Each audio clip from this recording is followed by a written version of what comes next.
2 টোনাটুনি মিলে আমরা একটা কাজে বেরিয়েছিলাম। কিন্তু কাজটা না হয় আমরা চলে গেলাম গঙ্গার ধারে হাওয়া খেতে। আর গঙ্গার পাশে গিয়ে দেখি একটা কুল গাছে প্রচুর কুল হয়েছে। কুলগুলো ছিল ছোট, ছোট প্রচন্ড মিষ্টি। কস ছিল ভীষণ কিন্তু টক ছিল না একটুও।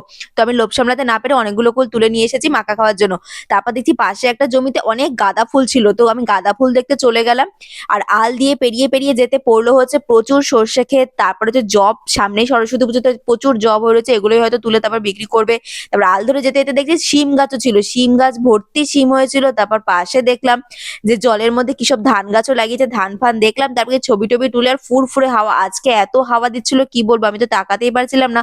পুরো চোখ দিয়ে জল বেরিয়ে যাচ্ছিল। আর তোমাদের সাথেও ভিডিওটা শেয়ার করলাম। আর এটা হচ্ছে আমাদের কল্যাণী চশোরাটি গঙ্গার ধারে। মানে এটা হচ্ছে উইকেন্ডে একবার করে একটু ঘুরতে না গেলে আমার মনটা ভালো লাগে না। আসলে গঙ্গার ধারে যাওয়ার না একটা আলাদাই মজা। যত এখানে ওখানে যাই, একটু ফুচকা খেতে যাবো গঙ্গার পাশে, সেটার মজাটাই আলাদা। তো দেখো তোমাদের সাথে ছবিগুলো শেয়ার করলাম, কেমন লাগলো অবশ্যই জানিও। তোমরাও আমার মতো কারা, কারা গঙ্গার ধারে যেতে ঘুরতে ভালোবাসে অবশ্যই জানিও। তো চলো টাটা, ভালো থেকো, গুড নাইট।